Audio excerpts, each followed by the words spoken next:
చాలా చాలా wonderful experience. ఎందుకంటే అప్పుడు ఎప్పుడో మేము ఆదిత్య 360 చేసినప్పుడు ఒక టైప్ ఆఫ్ టెక్నికల్ ఎక్సలెన్స్ చేసాం. అప్పుడు మాకున్నటువంటి దీంట్లో ఇంత టెక్నికల్ అడ్వాన్స్మెంట్ ఉంటుందని మాకు అప్పుడు తెలియదు. Okay sir. కానీ ఇప్పుడు ఇంత వచ్చిన తర్వాత మిగతా సినిమాలతో కంపేర్ చేసుకుంటే అరే అరే ఇప్పుడు తీసుంటే బాగుండే అని అనిపించిన క్షణాలు ఉన్నాయి. So sir. అలాంటప్పుడు ఉన్నట్టుండి సార్. నిర్మాత శివలింగ కృష్ణప్రసాద్ గారు దీన్ని కంప్లీట్గా అప్గ్రేడ్ చేసి కాంటెంపరీ టెక్నాలజీకి ఈక్వల్గా మళ్ళీ చేసి దాన్ని మళ్ళీ రీరిలీజ్ చేస్తానంటే దీనిని దీన్ని చూడాలనే ఆసక్తి ఉన్న మిగతా వాళ్ళందరూ రావచ్చండి. నాలాంటి వాళ్ళకే చూడాలని అనిపిస్తుంది సార్. అంటే ఈ టెక్నాలజీతో. So that's very very very thrilling experience. చాలా బాగుంది, ఇంట్రెస్టింగ్గా ఉంది.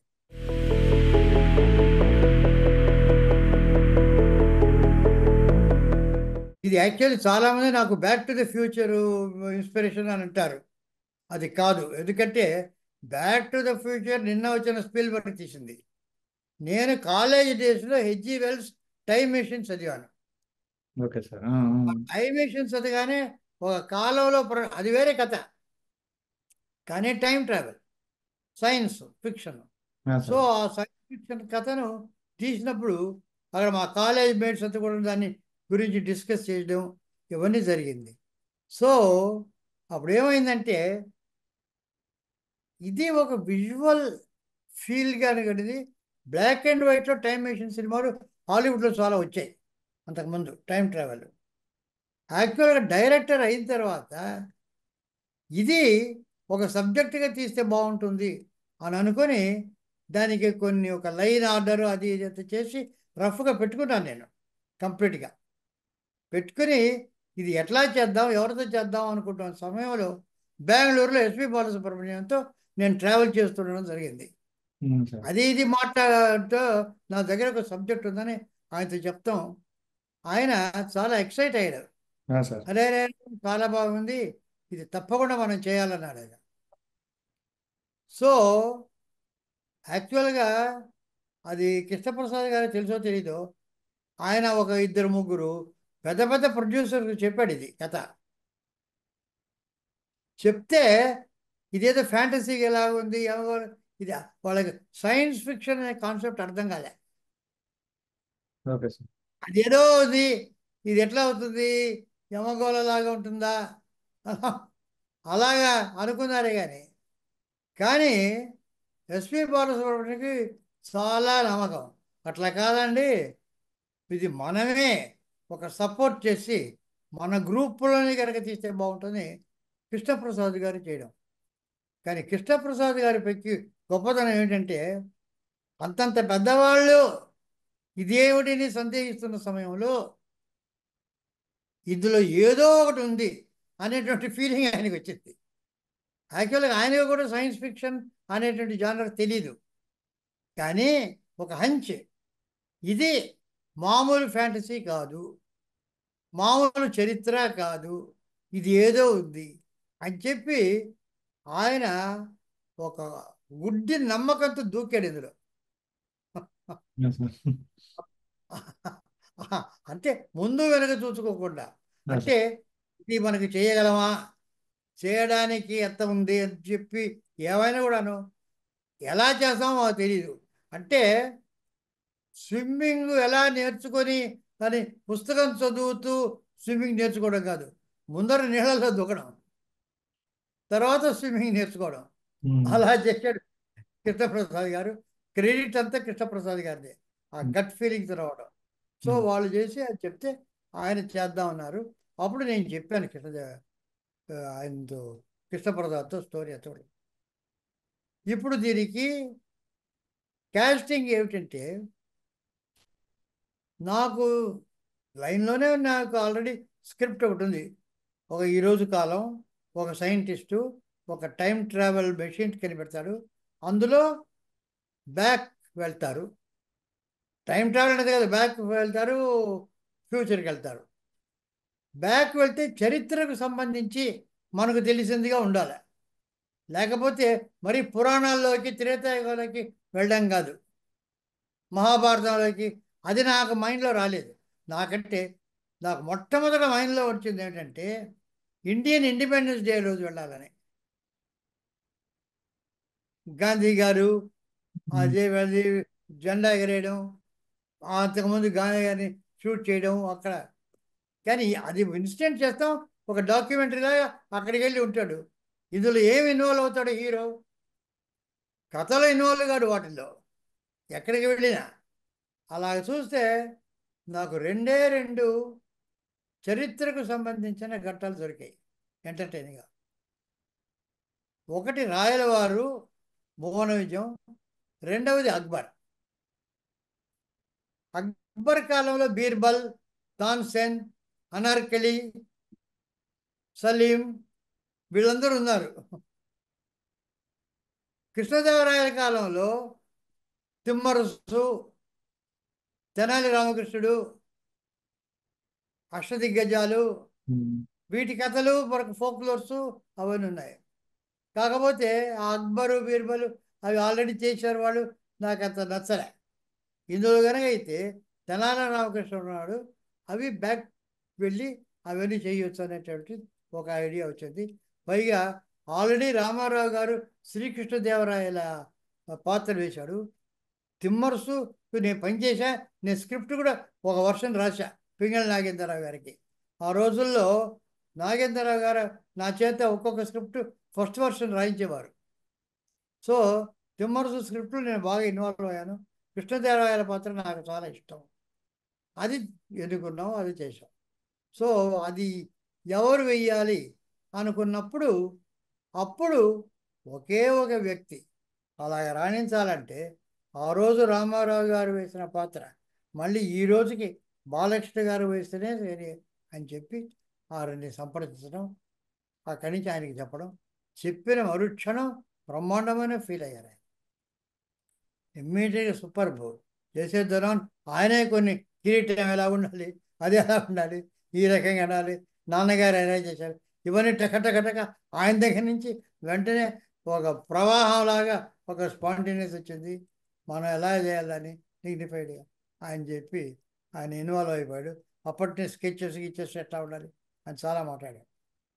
కానీ దీంతో పాటు భవిష్యత్తు నాకు చాలా ఇంపార్టెంట్. కృష్ణదేవరాయల పాత్ర అందరికీ తెలిసిందే, ఆ కథ అందరికీ తెలిసిందే. భవిష్యత్తులో కంటే ఏ రకంగా ఉంటుంది అనేది అది అది పూర్తి ఊహ ఆలోచన. అప్పుడు అమెరికన్ లైబ్రరీకి వెళ్ళా. అక్కడ ఫ్యూచరాలజీ అని ఒక కంప్లీట్ సెక్షన్ ఉంది. ఆ ఫ్యూచరాలజీ చదివితే అది చాలా పెద్ద సబ్జెక్ట్. అది అంటే ఈవేళ ఒక చోట ఒక ఏరియాలో ఒక యూనివర్సిటీ ఒక కాలేజీ కట్టాలనుకోండి, 50-75 సంవత్సరాల తర్వాత ఆ ఏరియా ఎలాగ ఉంటుంది అనేటటువంటిది అంచనా వేయడం స్టాటిస్టిక్స్తో, అది ఫ్యూచరాలజీ. సో ఎన్నెన్ని రోడ్లు వస్తాయి, ఎంతమంది పాపులేషన్ పెరుగుతారు, ఎన్నెన్ని అంగళ్ళు వస్తాయి, జనానికి ఎట్లా ఉంటుంది, ఇవన్నీ టౌన్ ప్లానింగ్. ఇప్పుడు ఏదో ఒక సిటీ ఏదైనా కట్టాలనుకుంటే, క్యాపిటల్ ఏదైనా కట్టాలనుకుంటే 70-100 సంవత్సరాలు అయిన తర్వాత ఎలా ఉండాలనేది అంచనా వేయాలి. అది అసలు మెయిన్ ఫ్యూచరాలజీ. కానీ నాకు కావాల్సింది కట్టుకథలు ఫ్యూచరాలజీలో ఎవరెవరు చేస్తారని. అది నేనే ఇమాజిన్ చేసుకొని ఎవరో మైండ్లో ఏదైనా చేస్తుంటే వాయిస్లో వస్తుందని, ఇటువంటివన్నీ కూడాను మేమంతా ఊహించుకొని తమాషాగా నేను జంధ్యాల కూర్చొని అవన్నీ అనుకున్నాం. చక్కటి మాటలు, మన మనసులో ఏదనుకుంటే అది నోట్ల నుంచి వచ్చేస్తుంది మాటగా. కాస్త ఆలోచించవద్దు అంటే ఆలోచించకుండా ఎలాగున్నానండి అని ఆయనకి. ఇటువంటివన్నీ కూడా మేము అల్లుకొని ఫ్యూచర్ అంతా బాగా ఎంజాయ్ చేస్తూ రాసుకున్నాం.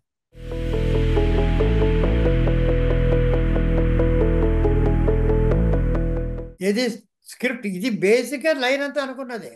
ఆ తర్వాత వచ్చిన తర్వాత మామూలు ఒక 2 వారాలు నేను జంధ్యాల కూర్చొని డిస్కస్ చేశాం.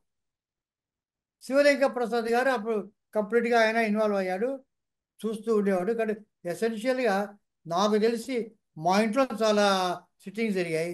పామ్ గ్రోవ్ హోటల్లో కొంత జరిగింది, అట్లా ఒక 15 రోజుల్లో సీన్కి లేఅవుట్ వేసేసాం. సీన్ 1, సీన్ 2, సీన్ 3, సీన్ 4, అది ఎట్లా వెళ్తాడు, ఏ రకంగా వెళ్తాడని చెప్పి వేసిన తర్వాత ఒక నెల రోజుల్లో ఆయన డైలాగ్స్ రాసేసాడు. ఆయన పాంగూర హోటల్లో ఎక్కడో కూర్చొని కంప్లీట్గా డైలాగ్స్ రాసేసాడు. ఆయన రాసి ఒక వినిపించడం, అందరికీ వినిపించడం. బాలసుబ్రహ్మణ్యం గారు వచ్చారు, అంతా విన్నాం, చాలా చాలా ఆలోచించాం. ఇవన్నీ కాదు, ఇన్నోవేట్ చేశాడు. తర్వాత ఒక ఎక్స్ట్రా కాంట్రిబ్యూట్ చేసాం. అంటే బ్యాక్ టు ది ఫ్యూచర్ ఎలా ఉన్నా వెనక్కి వెళ్తారు, ముందుకు వెళ్తారు, కనెక్షన్ లింక్ ఒకటి లేదే అనేటటువంటి స్క్రిప్ట్ చదివినప్పుడు వచ్చింది. ఇది స్క్రిప్ట్ చదివినప్పుడు కాదు, సీనిక్ కార్డు వేసినప్పుడు. అప్పుడు థాట్ ఏమిటంటే, ఒక ఈ కాలంలో మ్యూజియంలో ఒక వజ్రం ఒకటి ఉంటే అది రాయలవారి కాలంలో వజ్రం అని, దానికి ఒక దొంగతనం ఏర్పడుతుంది, అది ఇప్పుడు ఉండే వజ్రానికి ఈ వజ్రమే భవిష్యత్తులో ఎలా రేస్ ఇన్విజిబుల్ రేస్ అవి ప్రసరించి దాన్ని ఎలా చేస్తుంది, ఈ రకంగా ఒక వజ్రాన్ని పెట్టుకొని దాంతో లింక్ చేసాం. మూడు ఎపిసోడ్స్, లేకుంటే లింక్ లేదు అక్కడికి.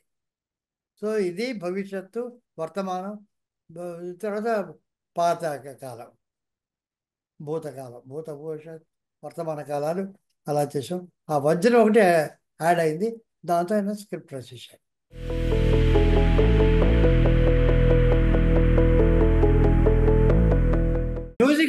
మ్యూజిక్ మొదటి నుంచి ఇళయరాజా గారు అనుకున్నది. ఆ రోజు వెళ్ళి అని చెప్పాము. ఆయన చాలా చాలా సంతోషించాడు. ఆయన కూడా ఒక్కొక్కడు ఆ చివరి పాటలో బివి వేయాలి, ఇవన్నీ కూడా ఇన్వాల్వ్ అయ్యి చాలా అద్భుతంగా ఇన్వాల్వ్ అయ్యి చేశాడు. అసలు నాకు కొత్తగా ఉంది కథ, టైం మెషిన్, ట్రావెల్, ఇవంతా బాగుందని ఇళయరాజా. కానీ కెమెరామెన్ విషయంలో మాత్రం అది దైవ నిర్ణయం. ఎందుకంటే మొట్టమొదట పిసి శ్రీరామ్ గారు అనుకున్నది. ఆయన వచ్చాడు, ఆయన చాలా చాలా అద్భుతమైనటువంటి చేశాడు. ఫస్ట్ షెడ్యూల్ కృష్ణకుమార్గా ఉండేటువంటి ప్రీ కృష్ణదేవరాయల షెడ్యూల్ అంతా ఆయన చేసేటప్పుడు సడన్గా సమ్ అల్సర్ ఏదో వచ్చి చాలా సీరియస్ జబ్బు చేసింది ఆయనకు.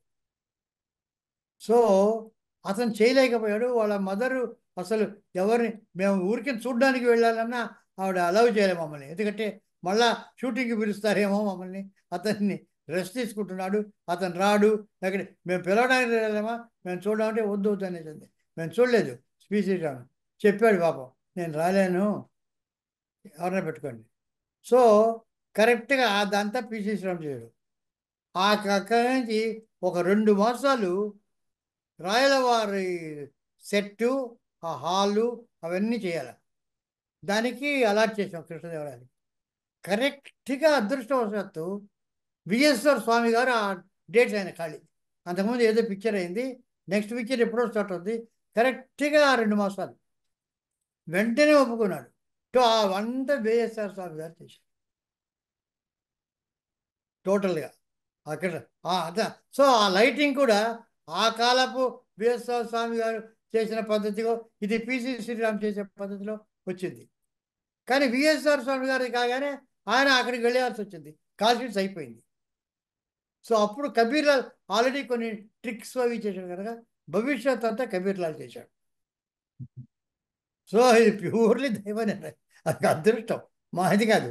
ఈ కెమెరామెన్ మాత్రం 3 కెమెరామెన్ దీనికి ఇలా ఉండాలా, ఒక్కొక్క ఏజ్కి తగ్గట్టు, ఆ లైటింగ్కి తగ్గట్టు ఒక్కొక్క కెమెరామెన్ ఉండాలా అని ఏదో ఒక అతీత శక్తి ఒకటి నిర్ణయించింది. దాని ప్రకారం ఏం చేశాం.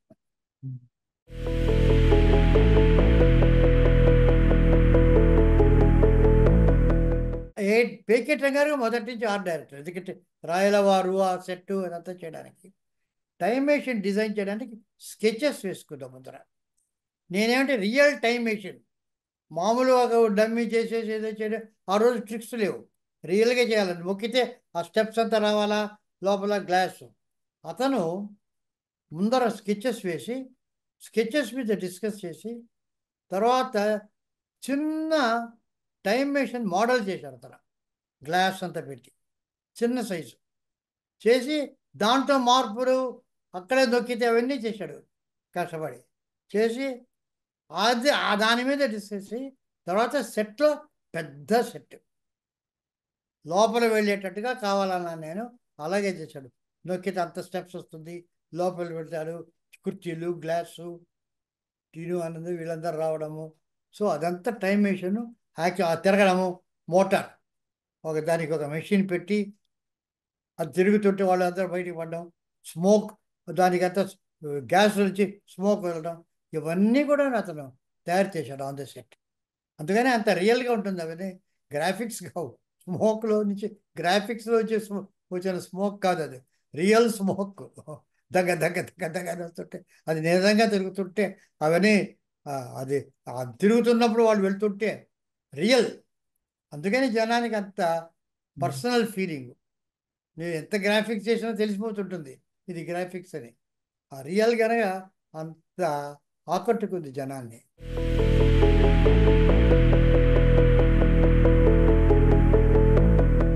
యాక్చువల్గా అంటే కేర్ అంటే బాలకృష్ణ గారు ఉన్నారు. మాకు ఈ సబ్జెక్ట్లో ముఖ్యమైనది ఏంటంటే టైం కావాలి. ఇక్కడ నాకు చెప్పారు చాలామందిని, కృష్ణప్రసాద్ గారు ఇవన్నీ యాక్చువల్గా తీసుకున్నది ఆర్టిస్టు సంప్రదించడం. ముఖ్యంగా నాకు విజయశాంతి గారిని ఎప్పుడు మీట్ కాలేదు. యాక్చువల్గా నేను ఏ రోజు ఆమెతో దీని గురించి సంప్రదించలే, నాకు దాని గురించి తెలియదు. అది ఆయన పాటికి ఆయన వాళ్ళు బాలకృష్ణ గారు అంత అనుకొని విజయశాంతి గారు ఉంటే బాగుంటుంది. ఆమె చాలా ఎక్సైట్ అయింది పాపం, తప్పకుండా చేయాలని. కానీ టైము, కాల్ షీట్స్ వాటి మీద ఉంది. ఇక్కడికి 10 రోజుల తర్వాత నాకేమిటంటే ఈ పర్టికులర్ సబ్జెక్టు భవిష్యత్తులో రావాలి. అవుతే టైము ఆర్టిస్టు వాళ్ళ వాల్యూ, వాళ్ళ పర్ఫార్మెన్సు ఎంత ముఖ్యమైనా ఈ పర్టికులర్ సబ్జెక్ట్కి టైం అనేటటువంటిది మోర్ ఇంపార్టెంట్. వాళ్ళు అవైలబుల్గా ఉండడం మాకు ఈ సబ్జెక్టు మోర్ ఇంపార్టెంట్. అందుకని ఎవరికన్నా చూద్దామంటే మరి కృష్ణప్రసాద్ గారు ఎలా చేశారో, నాకు మోహిని అనే అమ్మాయి ఎలా వచ్చిందంటే, నేను అప్పుడు మైకేల్ మదన కామరాజన్ చేస్తున్నాను, ఆ వర్క్లో ఉన్నాను. సో పంజు అరుణాచలం గారని ఆయన నాకు చాలా పరిచయం. ఒకరోజు మాట్లాడుతున్నాను ఆయనతో నేను. ఆయన గొప్ప నిర్మాత, పాటల రచయిత ఇవన్నీ కాకుండా ఒక చాలా ఫెనటిక్ రేస్ గోయర్ ఆల్సో. ఆయన ఎప్పుడు హార్స్ రేస్ పుస్తకం పట్టుకొని ఉంటాడు ఆయన. అది ఆయన ఒకరోజు నేను మాట్లాడుతూ మేము ఈ రకంగా వెతుకుతున్నామంటే ఆయన చెప్పాడు, ఆయన హార్స్ క్లబ్లో సెక్రటరీ ఒక అయినాడు. ఆయనకి నాకు బాగా పరిచయము. ఆయన కూతురు ఒక ఆమె ఉంది మోహిని అని, ఏదో ఒక పిక్చర్ చేసి తర్వాత ఎవరో చెప్పారు శ్రీరామ్, పిసి శ్రీరామ్ కూడా ఆమెకు ఏదో తెలుసు అని చెప్పారు, నాకు తెలియదు అది. ఈయన వెంటనే ఫోన్ చేసి అది అరేంజ్ చేస్తే వచ్చి చూసి సెట్కి వచ్చింది, టెస్ట్ చేసాం. మెయిన్ మాకేంటంటే అందంగా ఉంది, డ్యాన్స్ చేస్తుంది, అంతా చేస్తుంది, కొత్త ఏదో ఒక పిక్చర్లో చేసింది. కానీ availability through out the picture availability అది ముందర అడిగాం. నాకే అభ్యంతరం లేదు. She is excited. ఇటువంటి పిక్చర్ దొరకడం కట్టడం నేను తప్పకుండా చేస్తాను. ఆ అవైలబిలిటీ చాలా ఇంపార్టెంట్ అయింది. సో ఫ్యూచర్కి వెళ్ళినా, కృష్ణదేవరాయలకి వెళ్ళినా, ప్రజెంట్కి వెళ్ళినా త్రూ అవుట్ ఆమె ఉండింది. అది చాలా మాకు ఇంపార్టెంట్ అది. అందుకని ఆ మోహిని అవన్నీ బుక్ చేశాం.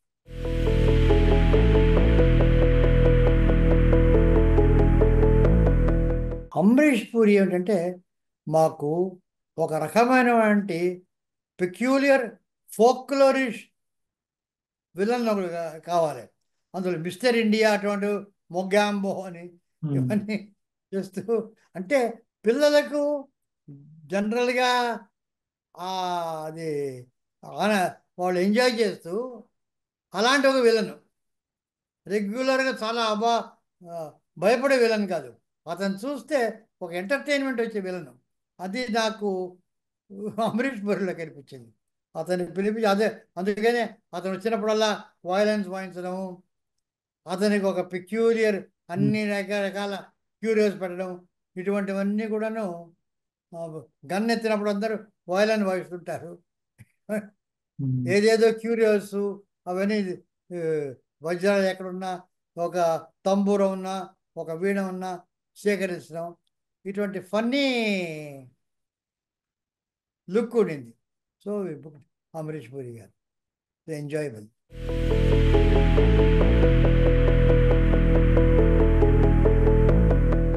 యాక్చువల్గా 110 రోజులు అవుతుంది అది. ఈ రోజు 110, ఇది ఇవాళ చేసే సినిమాలన్నీ 110 రోజులు అవుతుంది. ఏది మాయాబజార్ లాంటి డబుల్ వర్షన్ సినిమా అంతకన్నా తక్కువైంది.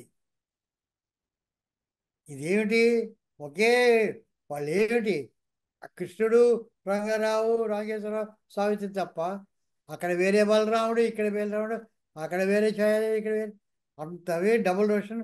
అక్కడ జమినీ గణేశను, ఇక్కడ నాగేశ్వర గారు, ఇంత ఉండి లెస్ డేస్లో చేశారు ప్లానింగ్. నీ కరెక్ట్గా ఇక్కడ ఉండాలి, అక్కడ ఉండాలి అంటే కరెక్ట్గా అది ప్లాన్ లేకుండా అక్కడ వచ్చి ఇక్కడ తీద్దాం, అక్కడ తీద్దాం, అన్ని యాంగిల్స్లో తీసి ఒక నిర్ణీతమైనది లేకుండా ఎడిటర్కి ఇచ్చి మళ్ళీ రీషూట్ చేసి, it's not the way. It is నా ఐ డోంట్ అగ్రీ. ఇన్ని రోజులు అవుతున్నాయంటే something wrong with the planning. పెద్ద పెద్ద చేయడం పక్కా ప్లానింగ్. ఇప్పుడు హాలీవుడ్ నాకు తెలిసినంత వరకు పెద్ద పెద్ద పిక్చర్స్ 2 సంవత్సరాలు 3 సంవత్సరాలు స్టోరీ బోర్డింగ్ కూడా ప్లానింగ్ తీసుకుంటారు. వచ్చేటప్పటికి అంతే లిమిటెడ్ టైం, టక ఫినిష్ చేస్తారు. పెద్ద పెద్ద పిక్చర్స్ 8 వీక్స్లో చేశారు వరుసగా హాలీవుడ్లో. సో ఎవ్రీ షాట్ ప్రతిదీ డిజైన్ చేసి, అందులో ఇవాళ కంప్యూటర్లోనే మీరు డిజైన్ చేయొచ్చు, లైటింగ్ అంతా కూడా అక్కడ చేసి షార్ట్ షూట్ అంటే అది వెళ్ళిపోదు. అప్పటికి ఉన్నాయి చాలా రోజులు. ప్లానింగ్ అన్ని సంవత్సరాలని తీసుకుంటారు వాళ్ళు. సో ప్లానింగ్ కనుక చేస్తే కరెక్ట్గా నిర్ణీతమైన రోజులు వస్తుందని నా నమ్మకం. అది మా I cannot deny that.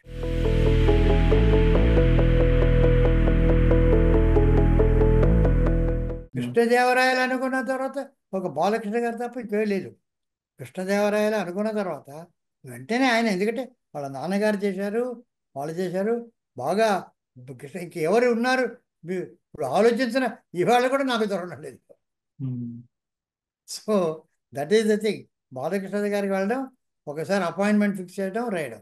So ఆయనే కరెక్ట్ ఇవాళ. కానీ ఇప్పటికి వరకు నాకు ఆ రీప్లేస్మెంట్ లేదు బాలకృష్ణ గారికి కృష్ణదేవరాయలకు.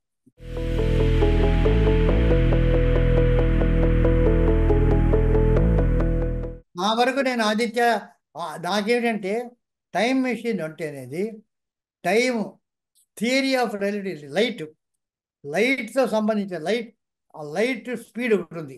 ఆ లైట్ స్పీడ్కి సంబంధించింది టైం మెషిన్. కాలేతరం కృష్ణప్రసాద్ వాళ్ళు వెళ్ళేదన్నా రకరకాల అనుకుని ఉండొచ్చు, కానీ నా వరకు లైట్కు టైం ట్రావెల్కు సంబంధం ఉంది. లైట్ 186,000 మైళ్ళు ఒక సెకండ్కు 1000 మైళ్ళు ట్రావెల్ చేస్తుంది. సో దానికి ట్రావెల్ చేస్తేనే టైం ట్రావెల్ సాధ్యమవుతుంది. ఆ టైం ట్రావెల్కు లైట్ ట్రావెల్కు సంబంధం ఉంది. లైట్ అనగానే సూర్యుడు, అందుకని ఆదిత్య. సో ఆదిత్య అనేటటువంటిది స్టార్ట్ అవుతుంది టైం మెషిన్ కనుక నా వరకు. కాకపోతే 369 అనేటటువంటిది తర్వాత పెట్టింది.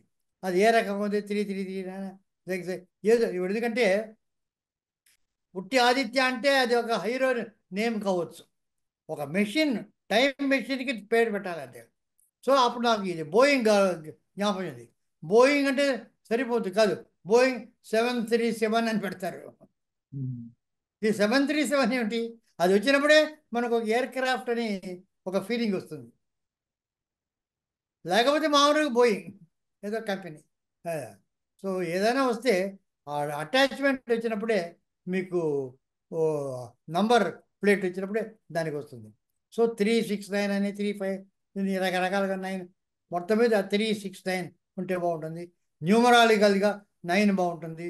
3, 6, 9, 9, 18, 9 ఇట్లాగా అసెండింగ్ ఆర్డరు, పైకి వెళ్ళేటటువంటి పద్ధతి. 963 చేయొచ్చు, 639 చేయొచ్చు, కానీ 369 ఆదిత్య 369 అని నిర్ణయించాం. అందరూ అది 369 మాత్రం ఒక సభ వేసి అందరు కూర్చొని ఏది బాగుంటుందని చెప్పాం.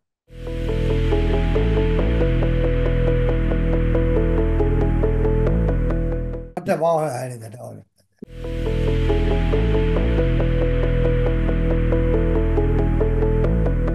హిందీ గడవని కాదు, అమరీష్ పూరి ఎవరో హిందీలో చేస్తున్నారు ఒక పిక్చరు. అమరీష్ పూరి ఇక్కడ యాక్ట్ చేశాడు, రషస్ చూడడానికి వచ్చాడు. వచ్చి ఆల్రెడీ వాళ్ళు స్టార్ట్ చేయబోతున్నారు, షూటింగ్ స్టార్ట్ చేశారు. వెళ్ళి మీరు చెయ్యకండి, అక్కడ ఒక సినిమా చేస్తున్నారు ఆదిత్య 369 అని, అది వచ్చి డబ్ చేస్తే మీ సినిమా ఎవరు చూడరు అని అడ్వైస్ కూడా చేయడం జరిగింది. కొత్తగా చేయడం కాదు, చేసేవాళ్ళని ఆపాడు అమరీష్ పూరి చేయకుండా, ఎందుకంటే అక్కడ వస్తుంది. అదే సంగతి.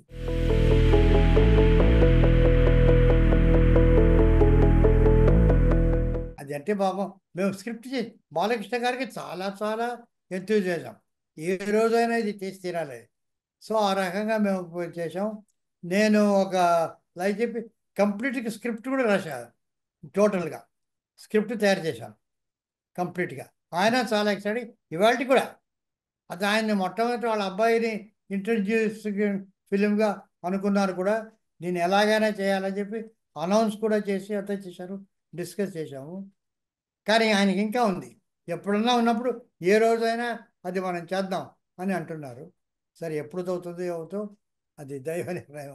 కృష్ణ ఆదిత్య తీసిన అలా దైవ నిర్ణయం, ఇది కూడా సీక్వెల్ కూడా అదే దైవ నిర్ణయం, ఎప్పుడైతే అప్పుడు.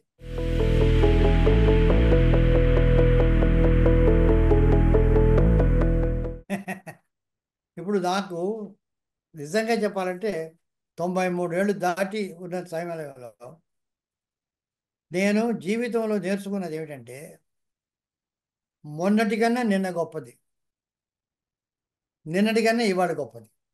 ఆ పాతకాలంలో ఎంత బాగుండేది క్లాసిక్స్ నేను నమ్మను. ఆ రోజు అందరూ ఆ రోజు చాలా చాలా మంచిగా ఉండేవి, ఈరోజు మంచిగా ఉండేవి, ఈవిడంతా చాలా హాయిగా ఉండేది, ఏమి మ్యూజిక్, ఆ మ్యూజిక్ పడితే ఎవరు చూడరు. అవి బాగా లేదు అని కదా ముందుకు వెళ్తున్నాం అందరం. మనం ముందుకు వెళ్తున్నామంటే అది బాగా లేదు అని ఇవాళ అది కనుక ఇది ఎవరు చూడరు, అవి చూస్తారు. నాస్టాలజీ అంటారు దాన్ని, ఆ నాస్టాలజీ దాన్ని చూస్తారు కానీ చూడరు. ఇప్పుడు నాకేమిటంటే నిన్న మొన్న కన్నా ఇవాళ ఇప్పుడు మీతో మాట్లాడడం చాలా ఆనందంగా ఉంది. అంతకుముందు మార్నింగ్ చేసింది అంత పెద్ద ఆనందం లేదు, ఇప్పుడు నాకు ఆనందం. సో బ్యాక్ వెళ్ళడం అనేటటువంటిది ఆలోచన నాకు ఇష్టం లేదు, రాదు. ఒక్క సెకండ్ కూడా బ్యాక్ వెళ్ళలేను, ఎందుకంటే అవంతా పాత అయిపోయింది, మర్చిపోవాల్సింది. ఇప్పుడు లేవు. మనం ఏం చేయాలా, ఈ క్షణంలో మనం ఎలా మాట్లాడాలా, ఏం చేయాలా, ఏమేమి అడుగుతారో, ఏం చెప్పాలా అనే దాని మీద ఆనందం. ఇక నెక్స్ట్కి వెళ్ళొచ్చు, ఆలోచించవచ్చు నెక్స్ట్కి ఎలా ఉంటుందని, అది తిరిగిపోతుంది నాకు. నెక్స్ట్కి పోతుంది అనేటటువంటిది నెక్స్ట్ వచ్చినప్పుడు ఆ థ్రిల్ అనుభవిద్దాం. ఇప్పటి నుంచే కాదు కాదు, రేపు మనం వెళ్తే ఈ రకంగా హైదరాబాద్కి వెళ్తే ఇక్కడ ఎక్కడ ఉంటాం, ఏ రకంగా ఉంటాం, ఇవన్నీ ఆలోచనలు వద్దు. నెక్స్ట్ సెకండ్ నుంచి ఆలోచన లేదు, ప్రీవియస్ సెకండ్ నుంచి ఆలోచన లేదు. Live for the present and enjoy and experience the present. అది నా ఇప్పుడు 93 years నా ఫిలాసఫీ.